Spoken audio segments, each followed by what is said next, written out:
여러분 네로 황제라고 들어보셨죠? 옛날 코미디 프로에 나왔던 네로 25시의 그 네로가 맞습니다. 이 사람은 그리스도인들을 아주 많이 핍박한 사람으로도 유명한데요. 아마도 역사상 가장 심하게 그리스도인들을 박해했던 황제 중에 하나일 텐데 오늘 본문의 배경이 딱 그때예요. 근데 사실 이 황제가 통치 초반부터 그렇게 막 박해했던 건 아니고요. 좀 나중에 여러 가지 계기가 있어서 박해를 시작한 건데 오늘 베드로 전서가 딱 그 즈음입니다. 그래서 베드로가 베드로 전서 내내 가장 많이 쓰는 단어도 고난이라는 단어예요. 그리고 아마 읽어보신 분들은 베드로 전서가 얼마나 짧은지도 아실 텐데요. 성경 찾을 때 찾기도 쉽지 않죠. 조금만 더 넘겨도 요한일서가 바로 나오는, 요한일서라도 나오면 다행인데 요한 1, 2, 3서도 짧고 그 다음 성경인 유다서까지 짧아서 계시록이 바로 나올 수도 있어요. 어쨌든 그래서 찾기도 쉽지가 않은 책이 베드로 전서인데 그 짧은 내용 안에 제가 찾아봤더니 고난이란 단어가 무려 21번이나 쓰였더라고요. 그 두 번째로 많이 나오는 말이 있는데 선이라는 말입니다. 그럼 이 두 말을 합치면 이렇게 되겠죠. 고난이 심해도 선을 행해야 된다. 이게 베드로 전서의 핵심 메시지예요. 그래서 베드로는 2장 내내 그리고 3장 초반까지 이 선에 대해서 굉장히 강조합니다. 뭐 국가에 순종해야 된다. 상사한테 순종해야 된다. 또 부부간에 형제간에 순종해야 된다. 그리고 이렇게 참고 나서 선을 행하면 참으면서 선을 행하면 이러이러하게 될 거다라고 선에 대한 결과를 말해주는 게 오늘 우리가 함께 볼 본문입니다. 근데 그러다 보니까 이제 베드로서를 얼핏 보면 어떤 도덕적 내용을 써놓은 성경인 것처럼 뭐 착하게 살아야 된다, 겸손해야 된다 이런 말들을 그냥 쭉 이렇게 늘어놓은 윤리책으로 오해할 수 있는데요. 우리가 보통 잠언을 볼 때도 그런 오해를 많이 하죠. 그래서 초신자가 이제 성경을 막 읽기 시작할 때에 좀 쉽게 볼 수 있는 성경이 뭐가 있을까요? 이렇게 물어보면 잠언을 추천해 주는 사람들이 굉장히 많아요. 근데 여러분 잠언은요 결코 어떤 도덕적 메시지를 정리해 놓은 책이 절대 아니고요. 복음입니다. 그래서 결코 쉽기만 하지 않아요. 저는 개인적으로 말씀을 전할 때에도 가장 어려운 책이 잠언입니다. 그리고 오늘 베드로전서도 마찬가지예요. 성경에 복음과 관련 없는 단순한 선행만을 말하는 구절은 없습니다. 오늘 본문이 이렇게 시작하는데 우리 본문 13절 같이 보겠습니다. 또 너희가 열심으로 선을 행하면 누가 너희를 해하리요. 여러분 이 말씀이 얼른 이해가 되지는 않으실 것 같아요. 왜냐하면 지금 우리가 사는 세상이랑 이 말씀이 말하는 바랑 좀 괴리가 많습니다. 그럼 유명한 고사인데 참을인이 3번이면 그 다음 뭐죠? 살인을 면한다. 이런 고사가 있잖아요. 근데 요새는 이게 좀 바뀌었습니다. 현실적으로 바뀌었어요. 참을인이 3번이면 후구다. 제가 만든 말이 아니고요. 실제로 꽤 유명한 말입니다. 한 가지 더 있어요. 가는 말이 고와야 오는 말이 곱다. 근데 이것도 바뀌었습니다. 가는 말이 고우면 얕본다. 이런 고사들이 이제 현대에 들어서 왜 이렇게 바뀌어 버렸는지는 여러분도 잘 아실 거예요. 우리가 사는 그대로의 현실을 반영한 겁니다. 제가 운전할 때 그래도 양보를 잘하는 편인데 할 때마다 후회스러울 때가 참 많아요. 이제 어떤 차가 길을 잘못 들어서 제가 가고 있는 그 차선으로 들어오려고 하는 상황이 있잖아요. 그래서 기꺼이 양보해 주면요. 이게 한 대로 잘 안 끝나요. 빈틈이다 하면서 그 틈을 비집고 다른 차가 또 들어와요. 그러니까 이 말이 딱 맞는 거예요. 가는 말이 고우면 얕본다. 이게 지금 우리가 사는 세상입니다. 그럼 이제 다시 한번 13절을 볼게요. 이제 이 말이 좀 이상하다는 걸 아시겠죠? 열심으로 선을 행하면 누가 너희를 해하리요. 완전히 틀렸잖아요. 열심으로 선을 행하면 모든 사람이 나를 해하리요가 더 적절해 보이죠. 근데 그렇기 때문에 여기서 지금 베드로가 말하고 있는 선은요 단순한 도덕은 아니에요. 그리고 이 선에 대해서 다음 구절은 또 이렇게 말합니다. 우리 14절 보겠습니다. 시작.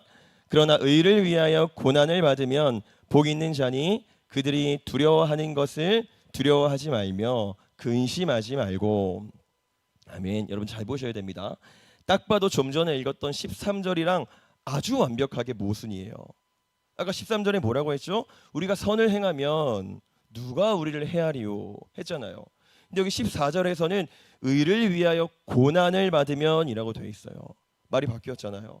아까는 우리가 선을 행할 때 아무도 우리를 해하지 못한다 했었는데 14절에는 의를 위하여 고난을 받으면 고난이 있대요. 선을 행하면, 의를 행하면 고난이 있다는 건가요? 없다는 건가요? 그리고 더 이해할 수 없는 말은 그렇게 고난받기까지 선을 행하면 복이 있는 자다라고 말해요. 여러분, 그냥 도덕적인 선은요, 그 선을 행하다가도 고난 당할 수 있죠. 버려짐 당할 수도 있어요. 근데 그렇게 되면 그건 그냥 고난으로 끝납니다. 거기에는 반전이 없어요. 제가 얼마 전에 어떤 기사를 봤는데요, 노숙자 한 분한테 8년 동안, 무려 8년입니다. 8년 동안 떡볶이를 무료로 주시던 분식집 사장님을 본 적이 있어요. 나중엔 좀 안타까우셨는지 고가의 김밥도 막 내주셨어요.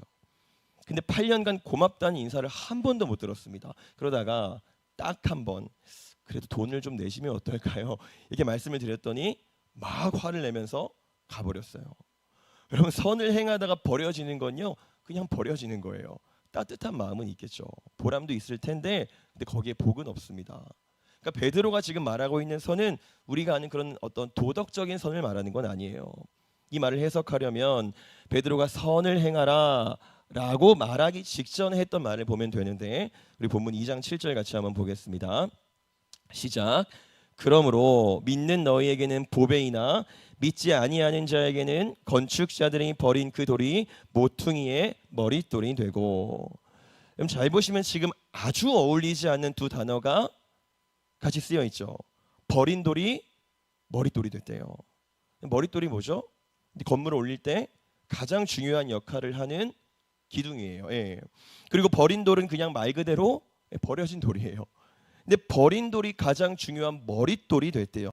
말이 안 되잖아요. 그럼 버려진 돌은 그냥 버려진 거예요. 그 돌이 다시 머릿돌이 되는 경우는 없습니다. 근데 이 말도 안 되는 일이 한번 벌어진 적이 있었어요. 사도행전 4장 11절 보겠습니다. 시작.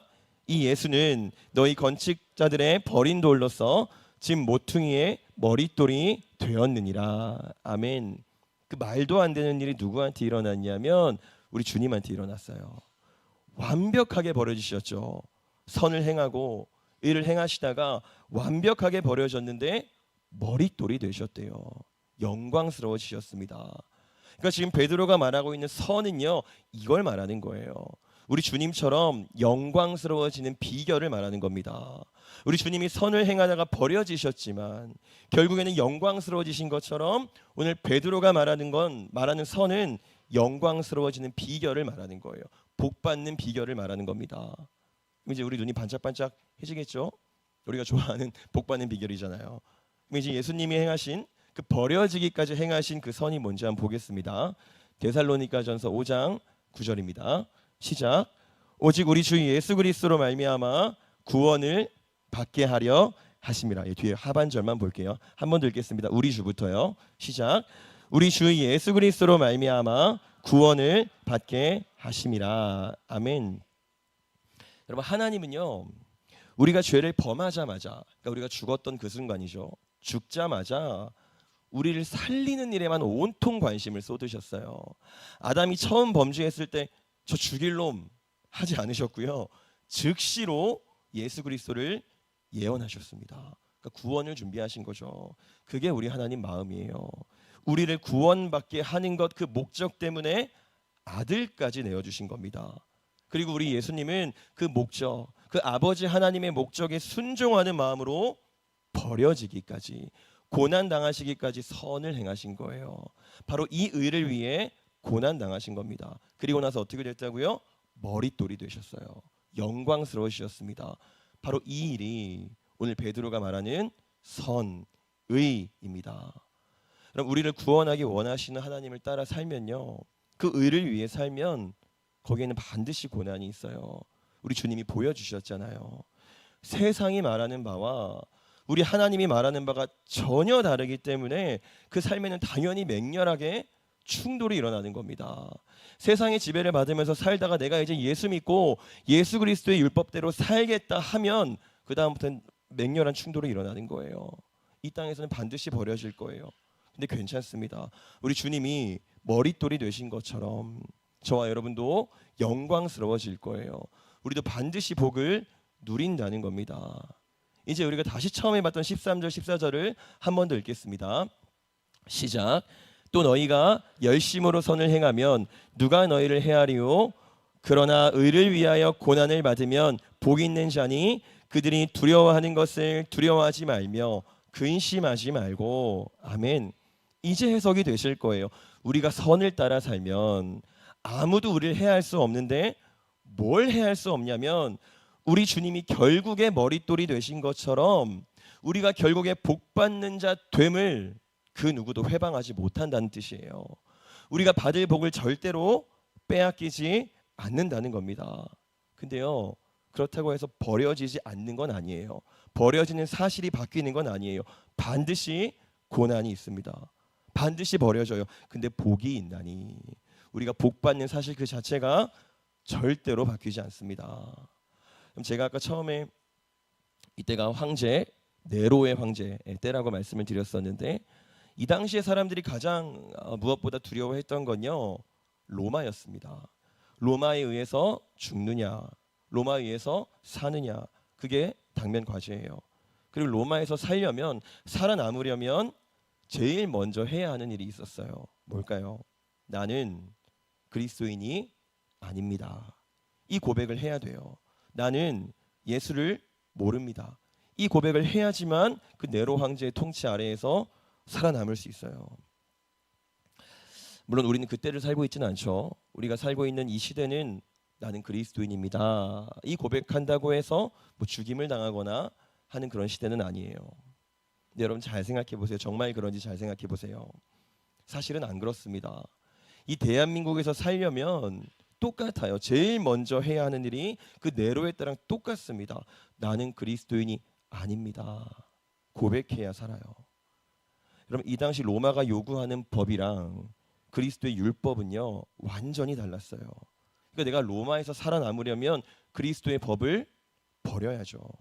똑같습니다. 우리가 지금 사는 이 땅의 율법과 우리 주님이 요구하시는 율법은 완전히 달라요.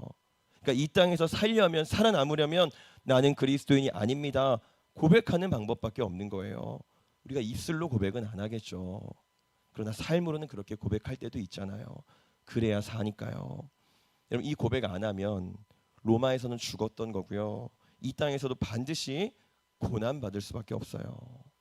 여러분 어떻게 하실 건가요? 근데 베드로가 우리를 위로하네요. 이런 걸 두려워할 필요가 없대요. 로마에서 혹시라도 죽을까봐, 이 땅에서 혹시라도 고난 당할까봐, 버려질까봐 그게 두려워서 벌벌 떠는 우리한테, 그래서 자꾸만 그리스도인의 삶을 부정하고 싶어하는 우리한테 베드로가 방금 말했잖아요. 고난 받아도 누가 너희를 헤아리요. 의를 행하다가 고난 받아도 반드시 복이 있다는 거예요. 근데 우리 하나님은요 나만 구원받기를 원하신 적은 없죠. 우리 주님이, 우리 예수님이 당신 혼자 사시겠다고 십자가 달리신 거 아니시잖아요. 우리 주님은 그러실 필요도 없는 분이시죠. 우리 살리겠다고 버려지신 거예요. 그러니까 우리가 하나님의 의를 따라 산다라는 건요 지금 하나님이 너무너무 살리고 싶어하는 저 사람한테 복음을 전하겠다라는 것도 포함되어 있는 겁니다. 사실 그냥 포함되어 있는 게 아니고요 그 목적으로 우리가 살아야 되는 거예요. 여러분 복음 때문에 고난당하기까지, 버려지기까지 선을 행해 본 적 혹시 있으신가요?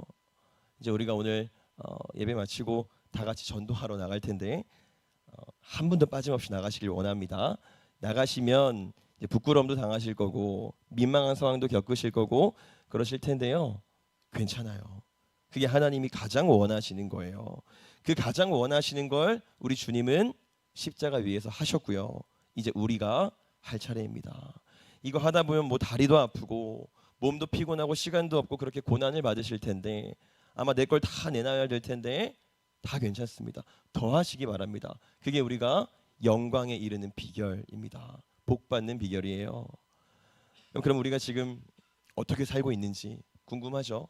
내가 지금 복 받을 만한 자로 살고 있는지, 내가 로마의 법을 따르고 있는지 아니면 그리스도의 법을 따르고 있는지, 내가 이 땅의 율법을 따라 살고 있는지 아니면 그리스도의 법을 따라 살고 있는지 궁금하잖아요. 그걸 확인하는 방법이 있습니다. 여기 보면 15절 같이 보겠습니다. 시작. 너희 마음에 그리스도를 주로 삼아 거룩하게 하고 너희 속에 있는 소망에 관한 이유를 묻는 자에게는 대답할 것을 항상 준비하되 으로 하고. 아멘. 이 말씀 아마 많이 들어보셨을 텐데요. 사람들한테 복음을 잘 전하기 위해서 항상 대답할 말을 준비해야 한다가 보통 우리가 집중하는 이 말씀의 포인트예요. 근데 사실은요, 그 앞에 말이 더 중요합니다. 여러분 한번 생각해 보세요. 여러분들 주변에 안 믿는 사람들 그래도 있으시죠? 그 사람들이 나한테 복음에 대해서 물어본 적이 있나요, 없나요? 예수님에 대해서 물어본 적이 있으세요, 없으세요? 그 사람들이 질문을 해야 우리가 대답할 말을 준비해도 써먹을 수가 있잖아요. 근데 질문을 받아본 적이 있으세요, 없으세요? 만약에 그 질문을 안 받아보셨으면 그 질문을 받을 수 있는 조건을 아마 우리가 갖추지 못했을 거예요. 그리고 오늘 베드로는 그 조건까지도 말해준 겁니다. 우리 마음에 그리스도를 주로 삼아 거룩하게 하면, 그러니까 한마디로 우리가 그리스도의 율법대로 살면, 세상의 율법이 아니라 그리스도의 율법대로 살아가면, 선을 행하면, 복음을 전하면, 그때의 사람들이 너희 속에 있는 그 소망이 도대체 뭐냐 묻는다는 거예요. 여러분 가끔 기사를 보다 보면 연예인들이 스스로 목숨을 끊는 뉴스를 우리가 종종 보죠. 분명 그 사람들은 일반적으로 보통 사람들보다 훨씬 더 빠르게 또 훨씬 더 많은 것들을 이룬 사람들인데, 심지어 요새 어린 친구들이 가장 꿈꾸고 이상적으로 생각하는 것도 그 사람들이잖아요. 근데 왜 그런 사람들이 자꾸만 스스로 목숨을 끊는 일이 벌어질까요? 여기에는 저와 여러분의 책임, 우리의 책임도 분명히 있습니다. 꼭 연예인이 아니더라도 사람들은요, 우리가 생각하는 것보다 훨씬 더 많이 불안한 마음을 가진 채 살고 있어요. 아마 이 중에는 모태신앙이신 분들도 계실 거고 아니신 분들도 계실 텐데, 저는 성인이 돼서 주님을 만났습니다. 제가 예수님을 만나기 전에 다른 건 몰라도 한 가지는 확실하게 기억나는데요, 항상 불안했어요. 이제 하루를 즐겁게 보내다가도 막 어느 날은 더할 나위 없이 즐겁다가도 예고 없이 갑자기 엄청난 불안감이 찾아옵니다. 뭐 죽음에 대한 불안감, 어떤 정체를 알 수 없는 공허함, 이런 것들이 마음을 가득 메워요. 그땐 방법이 없습니다. 그때 제가 할 수 있었던 건 다시 밖으로 나가서 그냥 사람들 만나서 이런 생각들을 망각하고 잊어버리는 거예요. 여러분 사람들은요, 우리가 생각하는 것보다 훨씬 더 진리를 궁금해합니다. 어쩌면 찾아 헤매고도 있어요. 근데 그렇게 많은 사람들이 왜 도대체 우리한테 묻지를 않을까요? 마음이 항상 불안해서 사람 관계에 몰두하기도 하고, 또 어떤 사람은 돈에 인생을 걸기도 하고, 말도 안 되는 샤머니즘에 막 빠지기도 하는데, 늘 마음이 불안해서 힘들어하는 사람들 너무 많잖아요. 심지어 스스로 목숨을 끊는 사람들도 참 많은데, 왜 그 사람들이 우리한테 너희 속에 있는 그 소망이 뭐냐 묻지를 않을까요? 우리가 소망이 없어 보여서 그래요. 말로는 소망이 있다고 하는데 정작 소망 없는 그 사람들이랑 사는 모양이 똑같으니까 묻지를 않는 겁니다. 그리고 도무지 전하지도 않아요. 너희 속에 있는 그 소망이 도대체 뭐냐? 나는 로마가 두려워 죽겠는데 너는 도대체 무슨 소망을 가지고 어떻게 사는 거냐? 우리한테 소망이 보이든 우리가 소망을 전하든 이 질문을 할 텐데, 우리가 그 질문을 받을 텐데 그 사람들한테 안 보이는 겁니다. 안 들리는 거예요. 그러니까 여러분 대답할 말을 준비하라는 건요, 일단 그 소망을 좀 먼저 보이라는 거예요. 전하라는 거예요. 어떻게 해요? 너희 마음에 그리스도를 주로 삼아 거룩하게 하고 고난 당하기까지 버려지기까지 선을 행함으로 이 세상 사람들이 두려워하는 걸 똑같이 두려워하지 말고, 버려지더라도 괜찮다, 나는 복이 있으니까, 괜찮다, 나는 영광스러워질 거니까 끝까지 의를 행함으로 보여주라는 거예요. 우리가 가지고 있는 소망을, 우리가 받은 복을 보여주라는 겁니다. 그리고 알려주는 거예요. 여러분, 근데 혹시라도 우리가 이 고난 때문에, 이 버려짐 때문에, 선을 행하면 반드시 고난이 있는데 그 고난 때문에 선을 행하는 것, 의를 행하는 게 두렵다면 그건 한 가지 오해 때문에 그래요. 우리가 선을 행하지만 않으면, 우리가 그래도 때때로 타협하면, 우리가 그리스도의 율법을 잠깐만 포기하면 고난도 없지 않겠나 하는 착각 때문에 그렇습니다. 로마가 두렵고 이 땅의 흐름을 따라가지 않는 게 두렵고 우리 늘 돈이 두렵죠. 건강이 두렵고 미래가 두렵고 사람이 두려워서 그 고난의 길을 포기하면, 잠깐만 포기하면, 그저 세상이 말하는 대로 살면 그래도 고난이 없지 않을까, 그래도 평안하지 않을까. 여러분, 우리가 만약에 그렇게 생각한다면 그건 아주 큰 오해예요. 베드로는 택도 없는 얘기라고 말합니다. 본문 17절 같이 볼게요. 시작. 선을 행함으로 고난받는 것이 하나님의 뜻일진데 악을 행함으로 고난받는 것보다 나으니라. 아멘. 우리가 지금까지 봤지만 하나님의 뜻에 따라 선을 행하면 반드시 고난이 있다 그랬어요. 근데 그 뒷말이 좀 예상 바뀝니다. 악을 행함으로 고난받는 것보다는 낫다. 그러니까 선에만 고난이 있는 게 아니고요. 악에도 고난이 있대요. 선을 행해도 버려지는데 악을 행해도 버려진대요. 근데 여기에는 어마어마한 차이가 있습니다. 악을 행함으로 받는 고난은 이렇습니다. 우리 보면 19절 20절 보겠습니다. 시작. 그가 또한 영으로 가서 옥에 있는 영들에게 선포하시니라. 그들은 전에 노아의 날 방주를 준비할 동안 하나님이 오래 참고 기다리실 때에 복종하지 아니하던 자들이라. 방주에서 물로 말미암아 구원을 얻은 자가 몇 명뿐이니 겨우 8명이라. 아멘. 여러분, 악을 행함으로 받는 고난의 형태는 옥에 갇히는 거예요. 영원한 심판의 옥에 들어가는 겁니다.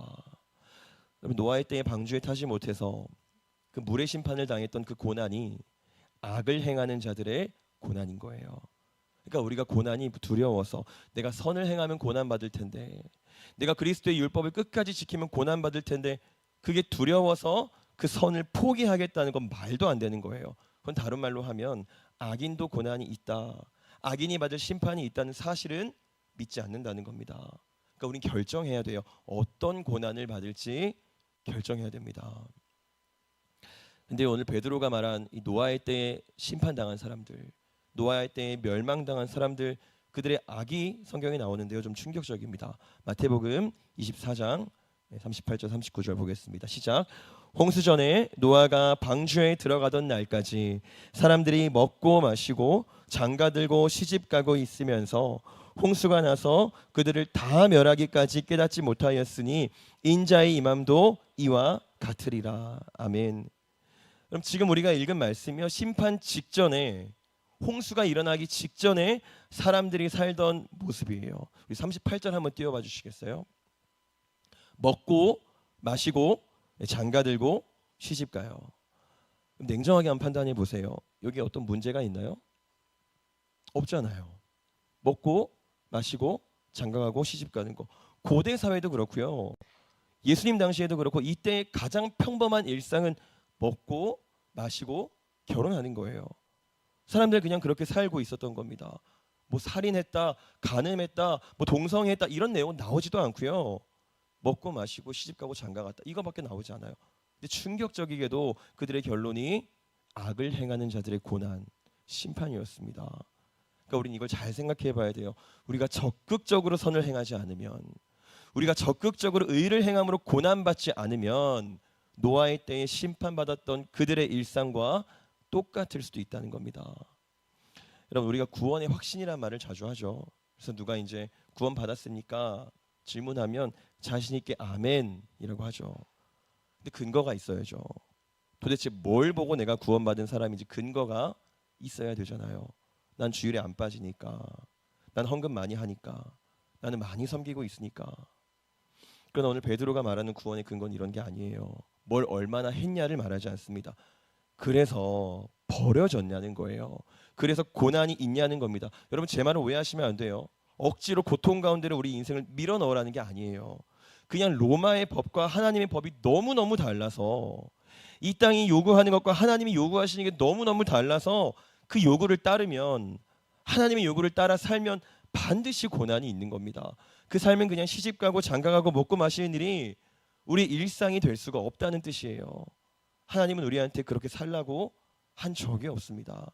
얘야 먹고 마시고 시집가고 장가가거라 하신 적이 없어요. 우리 예수님이 십자가로 향하시기 전에 마지막으로 분명히 말씀하셨죠. 내가 너희를 사랑한 것 같이 너희도 서로 사랑해. 어떻게 사랑하라고요? 내가 너희를 사랑한 것 같이. 여러분, 이 사랑은요, 내 자식에 대한 사랑이 아니에요. 나랑 친한 사람들, 내 친구들, 그들을 사랑하는 게 아니고요. 곧 우리가 원수 되었을 때에 그의 아들이 죽으심으로 말미암아 하나님과 화목하게 되었다. 여러분, 하나님은요, 우리가 아직 원수 되었을 때에 우리를 살리겠다고 아들까지 내어주시면서 사랑하셨어요. 그렇게 하라는 겁니다. 저 사람 살려보겠다고, 저 진리를 모르는 사람을 살려보겠다고 우리가 뜨겁게 사랑을 주는 거예요. 어떻게 해요? 복음을 전하는 거죠. 그래서 우리 예수님이 마지막에 올라가시기 전까지도 이렇게 말씀하셨어요. 예루살렘과 온 유대와 사마리아와 땅끝까지 이르러 내 증인이 되리라. 이제 이게 우리가 사는 이유입니다. 이 목적을 따라 살면, 이 목적을 따라 사셨던 우리 주님이 이 목적을 따라 사시다가 의를 행하다가 죽으셨던 것처럼, 고난 받으셨던 것처럼 우리도 이 의를 따라 살면, 이 목적을 따라 살면 반드시 고난이 있을 거예요. 버려질 수 있습니다. 근데 베드로가 말했잖아요. 너희가 열심으로 선을 행하면 누가 너희를 해하리요. 우린 절대로 해함당하지 않습니다.